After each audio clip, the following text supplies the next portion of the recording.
এবার শেখ হাসিনাকে ফেরতের ইস্যুতে মুখ খুলল ভারত।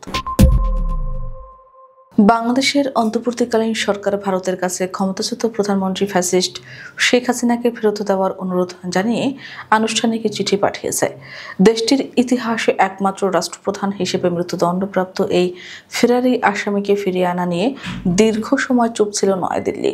কিন্তু এবার ভারতের পররাষ্ট্র মন্ত্রণালয়ের মুখপাত্র রণধীর জয়সওয়াল জানান, তারা ঢাকার পাঠানো চিঠি পরীক্ষা করছে। বুধবার নয়াদিল্লিতে আয়োজিত সংবাদ সম্মেলনে সাংবাদিকদের প্রশ্নের জবাবে জয়সওয়াল বলেন, বাংলাদেশ সরকার যে চিঠি দিয়েছে, আমরা এটি বিচারিক ও অভ্যন্তরীণ আইনি প্রক্রিয়ার অংশ হিসেবে পরীক্ষা করছি।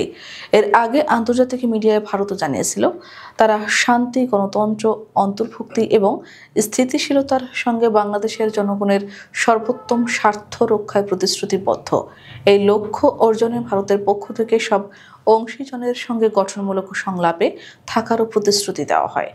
বাংলাদেশের পররাষ্ট্র উপদেষ্টা তৌহিদ হোসেনও জানিয়েছেন, ভারতের কাছে পাঠানো চিঠির এখনো কোনো আনুষ্ঠানিক উত্তর পাওয়া যায়নি।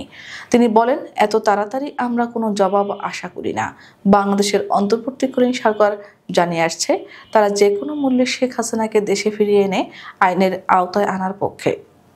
আন্তর্জাতিক অপরাধ ট্রাইব্যুনাল বিচারকরা শেখ হাসিনাকে মানবতাবিরোধী অপরাধের দায়ে মৃত্যুদণ্ড দিয়েছেন। এই রায় ঘোষণার পরও আওয়ামী লীগ তা প্রত্যাখ্যান করেছে এবং বিভিন্ন মাধ্যমে নিন্দা প্রকাশ করেছে। তবে বাংলাদেশে অন্তর্বর্তীকালীন সরকারের কাছে এটি ন্যায়ের প্রতীক হিসেবে দেখা হচ্ছে। সরকারের পক্ষ থেকে বলা হয়েছে, শেখ হাসিনা ভারতে অবস্থান করছেন বলে এই রায় কার্যকর করা সম্ভব হচ্ছে না, তাই তার প্রত্যর্পণ অত্যন্ত গুরুত্বপূর্ণ। রাজনৈতিক বিশেষজ্ঞরা মনে করছেন, ভারতের সিদ্ধান্ত কূটনৈতিক ও রাজনৈতিক উভয় কারণে সংবেদনশীল। দীর্ঘদিন ধরে আওয়ামী লীগ ও শেখ হাসিনার পরিবারের সঙ্গে ভারতের ঘনিষ্ঠ সম্পর্ক রয়েছে। 1975 সালে শেখ মুজিবুর রহমান হত্যার পর শেখ হাসিনা ও তার বোনদের ভারতে আশ্রয় দেওয়া, এসব কারণে ভারত সরকার এই ইস্যুতে খুব সাবধান। তবে আন্তর্জাতিক চুক্তি অনুযায়ী বাংলাদেশ ও ভারত 2013 সালে একটি প্রত্যর্পণ চুক্তি স্বাক্ষরিত করেছে। তাতে বলা আছে, কোনো অপরাধ রাজনৈতিক উদ্দেশ্য প্রণোদিত হলে প্রত্যর্পণ স্থগিত করা যেতে পারে। আইন বিশেষজ্ঞরা মনে করেন, ভারতের পক্ষ থেকে রিজার্ভড সিদ্ধান্ত নেওয়া সম্ভব, কারণ মানবতা বিরোধী অপরাধ প্রমাণিত হলেও রাজনৈতিক ও কূটনৈতিক প্রভাব বিবেচনায় রাখা হবে।